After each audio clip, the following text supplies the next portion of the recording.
Hola, hola chicas, chicos, muy buenos días. Vamos a dar inicio a esta última semana de la materia Psicología del Mexicano, que bueno, ya estamos en el en la cuarta unidad, que les dije desde un principio que íbamos a dividirlo así. En este momento, ¿no? Nos estamos adentrando ya a conocer a través de la familia mexicana cuáles son sus valores, sus motivaciones, pero todo esto en una sociedad mexicana.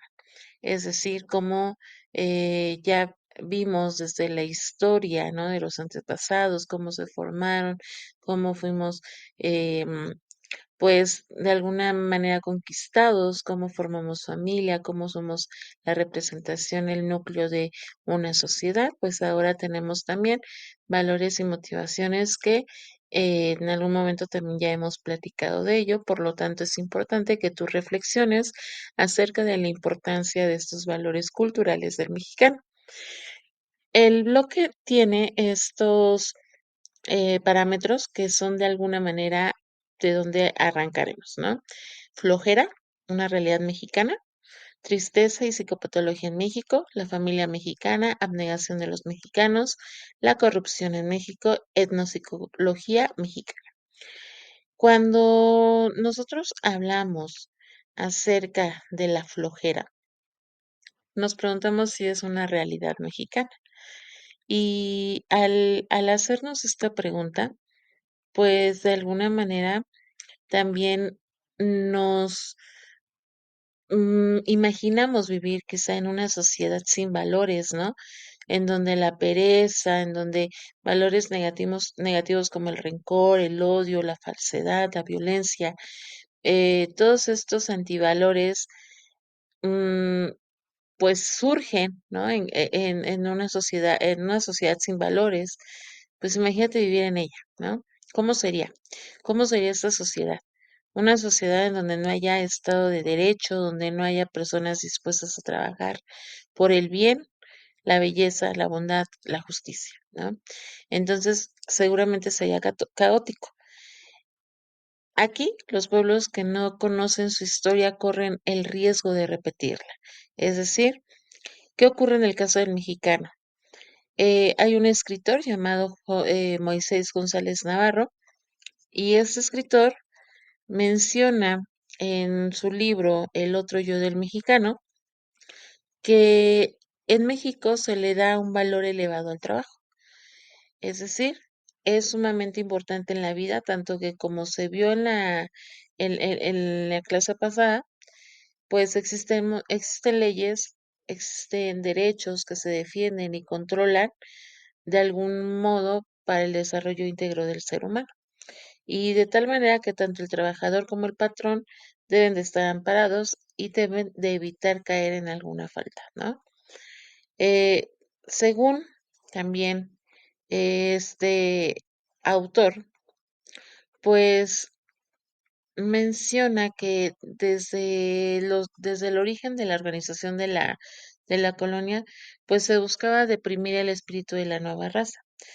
Es decir, los soldados, ¿no? Que eran conquistadores, eh, que no eran hombres de trabajo, que buscaban explotar incluso nuevas posiciones sociales, ¿no? Por medio de aquellos vencidos, pues se empiezan a convertir en amos, ¿no? En señores y siendo soldados nada más, siendo ellos pues personas que cerca de su importancia empezaron a mantener su trabajo y que este trabajo fue de carácter vitalicio para que pues se pueda decir hoy en día que de cada 10 mexicanos, 9 son trabajadores activos.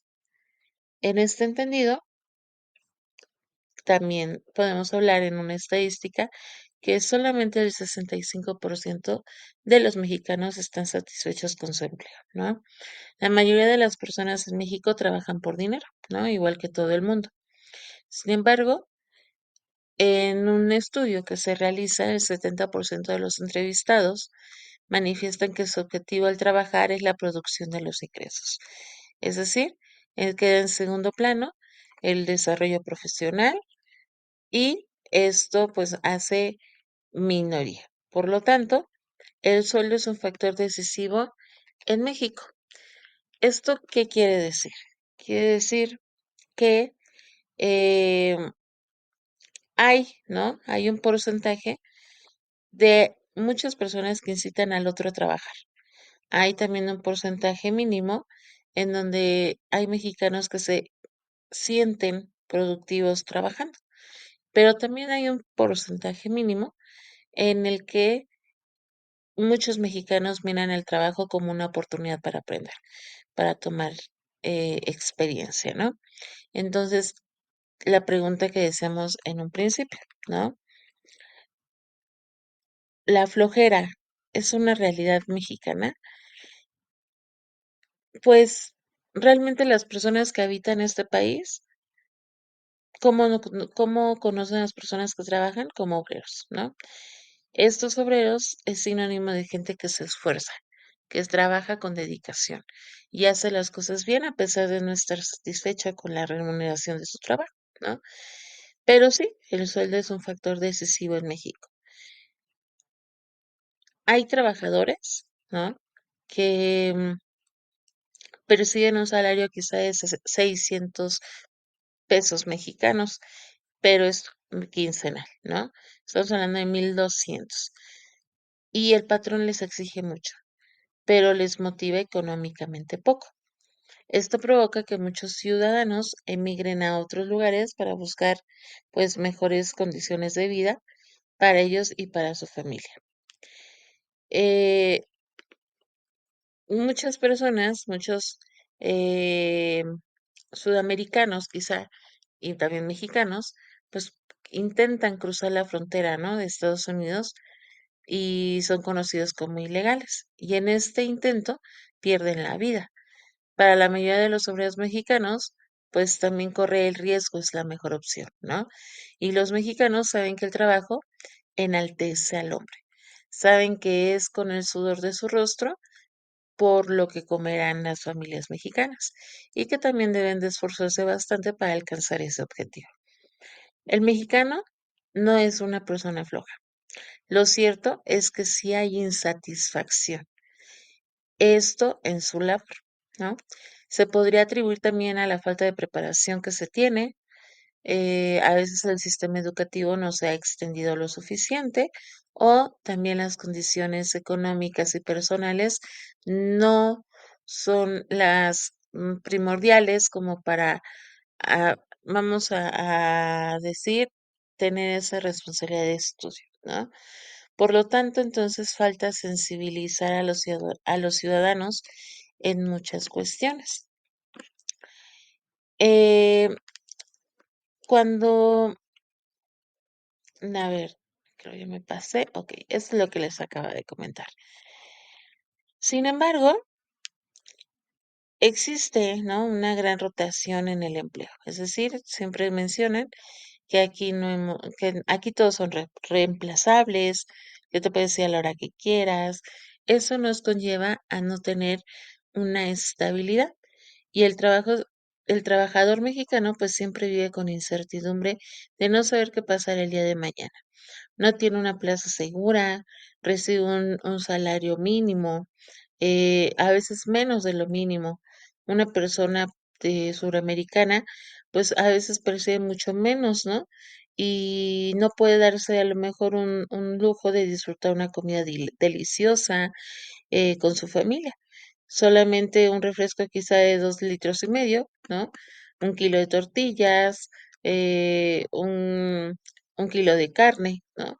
Y entonces surge la pregunta, ¿cómo motivamos a esta persona si para comer carne y beber refresco con su familia una sola vez, ¿no? Al día, pues se gasta más de lo mínimo, más de lo que gana. Entonces no se tiene la impresión, y no solamente por la crisis de que esa falta de voluntad hacia el reconocimiento del trabajo provoca que el país esté envuelto en esta gran miseria, o que también sea el mismo país, podemos hacerlo como pregunta, ¿no? Que el mismo país nos envuelve en esta pobreza general, ¿no? Y el mexicano, entonces, podemos decir que no es flojo. es una persona capaz, es una persona capaz de crear, de modificar, de hacer su labor un arte, y la población indígena no tiene el concepto del ahorro. Esta población vive al día. Es cierto que tiene una gran vida interior y que sustituye el apetito económico por la actitud de sentirse bien consigo mismo. La religión les puede ayudar. Algunos piensan y están convencidos de que el trabajo no es tan importante, pues no es el medio para alcanzar lo fundamental. Bajo la Ley Federal del Trabajo y lo que está visto como la Constitución Política de los Estados Unidos mexicanos, pues protegen los intereses del trabajador. Entonces, porque el salario mínimo es diferente en toda la República, ¿no? Podemos abrir ahí una incógnita. Existe una igualdad de todos ante la ley y el Estado de Derecho garantiza libertad, ¿no? Equidad, justicia para todos. Pero sin embargo, México sí influye mucho lo anterior. La regionalización, ¿no? Depende de la región que estés, es tu salario, el tipo de trabajo. La idea de que el mexicano es flojo es una idea que solamente es concebida desde el punto de vista de los conquistadores europeos. El español que conquistó, ¿no? Obligó al conquistado a trabajar para él. Y los indígenas no querían trabajar para nadie, trabajaban para ellos mismos. Y prueba de ello son todas las arquitecturas que tenemos, el patrimonio cultural que nos dejaron y que ahorita pues ya es parte, ¿no? de este país. El mexicano por sí mismo es inteligente y realiza labores de manera eficiente, trabaja con intensidad y si es necesario dedica tiempo extra. A lo mejor esto hace que muchas veces algunos mexicanos hagan que como que trabajan, ¿no? Y es porque el patrón pues hace como que les paga, ¿no? Podemos decir eso. Pero faltan incentivos para la sociedad mexicana. Existen muchos valores que impulsan al mexicano a esforzarse diariamente. El amor a su familia, la fe en Dios, el respeto a los demás, la honestidad y la responsabilidad. Es bueno que reconozcamos que México no es el país de las mil maravillas, pero sí abundan individuos que dicen que el trabajador mexicano es tramposo, es impuntual, que requiere supervisión, que es flojo y que es mucho más. Pero lo dicen de los demás y nunca lo dicen de ellos mismos. México tiene individuos capaces de criticar y de hacer observaciones, pero pocos son los que se autocritican. En este entendido, les vuelvo a comentar, siempre hay que ponernos nosotros de ejemplo antes de empezar a juzgar al otro, ¿no? Porque es preciso señalar que un país que no se puede autocriticar, pues no es un país sumamente desarrollado, ¿no? A lo mejor los del norte, los del sur, son personas trabajadoras. En el sur, basta con ver las grandes pirámides y los centros ceremoniales, que son testigos fieles de que el mexicano es un trabajador. Los centros ceremoniales se hicieron de manera voluntaria con visión de crecimiento y desarrollo. La motivación aquí juega un papel muy importante en la vida del mexicano. Esto, a ejemplo, perdón, a ejemplo, los antiguos mexicas no tenían muchos dioses. Tenían al del agua, al de la sabiduría, al del viento, el fuego, el sol, y la fe en sus dioses los guió a establecer y a unirse como pueblo.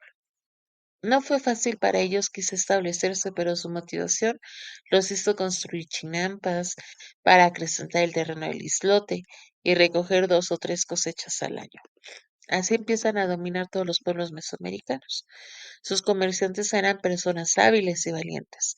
Su sistema educativo servía para hacerlos destacar y ser los mejores de la región. Tenían una organización social establecida y su manera de vivir ordenadamente fortalecía su estado. En Estados Unidos del Norte, ¿no? De América, donde muchos individuos crecen, pues también creen realizar el sueño americano y vivir mejor. Se reconoce el esfuerzo del mexicano. Y los estadounidenses señalan que los braceros mexicanos no son flojos, ¿no? Es cierto, en esto tiene mucho que ver, obviamente, la motivación. Ok, permítanme tantito. El detalle, chicos, aquí es que el mexicano sí trabaja por necesidad, esa es una realidad, pero no es flojo. El trabajo es algo necesario, indispensable para darle ese bienestar a la familia, ¿no? Los mexicanos desde siempre han demostrado ser un pueblo muy especial. Saben aprovechar los recursos que tienen, es muy trabajador, es capaz de convertir un páramo si quieren en una tierra cultivable. Existe un calendario, ¿no? El país azteca que ha demostrado su curiosidad y su creatividad para realizarlo, su ingenio, su productividad. Y quizá eso es lo que hace falta valorar todo lo que se ha producido en México. Se hacen grandes importaciones, ¿no? Olvidando lo que en México se crea, se mejora a veces, en la mayoría cada año la educación, en todos los sentidos, también vamos creciendo como familiar y espiritualmente. Se trata adecuadamente a un ser humano, ¿no? Pero es importante empezar a crear las esferas más altas en una cuestión de respeto. Tristeza y psicopatología en México. ¿Qué es la tristeza? ¿No? Sabemos que es un estado de ánimo, sabemos que es una emoción, pero Carmina Aguilar, ¿no? Nos menciona que la tristeza es un mal que ha tocado en el mundo a todos los hogares y ha azotado a muchas almas. Al caminar por las avenidas o calles de las grandes ciudades, se puede contemplar a lo mejor el rostro de las personas. Todos caminan apurados, algunos sonríen, otros van cabizbajos, pero nadie sabe lo que pasa en su mente. Hay quienes en medio de tanta gente se sienten solos, como si nadie se interesara en ellos. Son sus necesidades y problemas los que los hacen sentir así. Existe en México una persona muy cerca a la vida de los mexicanos, y este, sin lugar a duda, y después de los padres, es el maestro, ¿no? El maestro es quien está invitado y puede entrar al alma del niño, de ese niño que el día de mañana será parte activa de una nueva generación de mexicanos. Hay muchas razones por las cuales el mexicano puede entristecerse como cualquier ser humano en el mundo. Se abrirán las páginas del libro que no tiene una editorial exclusiva, ni autor. Es el libro donde los mexicanos escriben diariamente su historia y sus vivencias. La pobreza es un síndrome que provoca ese estado de ánimo en México. El desempleo abunda en este país y provoca grandes consecuencias como las que se vivieron en la etapa conocida como la Gran Depresión. Esta después del crisis del 29, ¿no? Y los principales síntomas psicopatológicos del desempleo son: el individuo se desespera y por lo tanto se torna muy negativo. De acuerdo con su edad, presentan mayor deterioro en la salud mental. El desempleo provoca tristeza. El desempleo provoca falta de interés y también disminuye la autoestima. A nivel fisiológico, la tristeza puede causar, pues, insomnio, ¿no? Puede también causar bajo peso, puede causar fatiga, puede causar dolor. Todos estos síntomas desencadenan una psicopatología. Y recordemos que una psicopatología es un estudio de las causas y naturalezas de las enfermedades mentales. Son los trastornos depresivos bajo Emilio Galende los que eh, marcan o manifiestan una mayor frecuencia entre los que se encuentran en una situación de empleo. Hay muchas investigaciones que se han realizado que demuestran que los sujetos sin empleo presentan mayores puntuaciones en depresión que los sujetos activos. En esas investigaciones se ha puesto en manifiesto que tanto la duración del desempleo como las veces que se ha estado en esta situación constituyen dos variables moduladoras de la intensidad de los síntomas. Asimismo, se ha encontrado una relación significativa entre el desempleo y el aumento de las tasas de suicidio. En cualquier caso, la pérdida del puesto priva a las personas de un factor de protección, que es el empleo, ¿no? Y es aquí donde se puede definir, ¿no? A, a esta falta de motivación, a estos bueno, cuadros psicopatológicos que hoy responden a características de nuestro tiempo, lo que son el narcisismo, la depresión, la anorexia, la bulimia. Estos factores importantes de inseguridad derivados de múltiples causas, adicciones de distintos tipos e incluso psicopatologías a las cuales se les ve con normalidad. Es decir, en México hay situaciones y condiciones anómalas de vida que ya forman parte de la cotidianidad. En México, en México usa estos calmantes como curar la tristeza, porque es la tristeza causada por el desempleo, por la pérdida quizás de un familiar, por problemas matrimoniales, por la quiebra de un negocio, por la pérdida de una apuesta, por el fracaso de un equipo. Aquí Freud cataloga tres clases de calmantes a los que acude el individuo. Poderosas distracciones que quizá hacen olvidar un poco más la miseria. Satisfacciones sustitutivas que la reduzcan y sustancias embriagadoras que lo vuelvan insensibles por un instante. Y en estos tiempos, ¿no? Esos calmantes siguen siendo muy, muy buscados por la sociedad.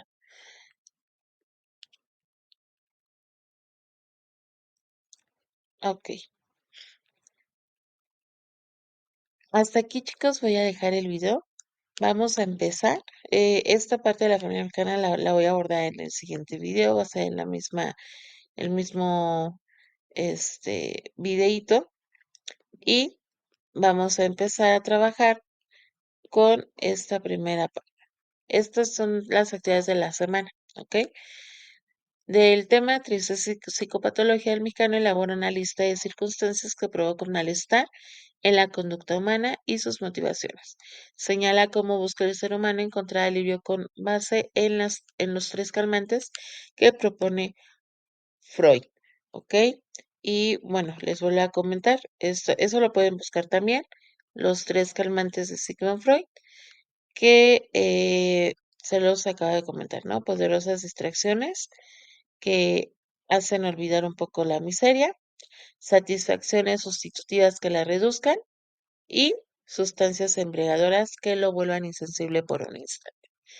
Es decir, bajo estos tres calmantes, lo pueden buscar en el Porvenir de una ilusión, que así se llama el libro, cómo es que provocan un malestar en la conducta humana y sus motivaciones.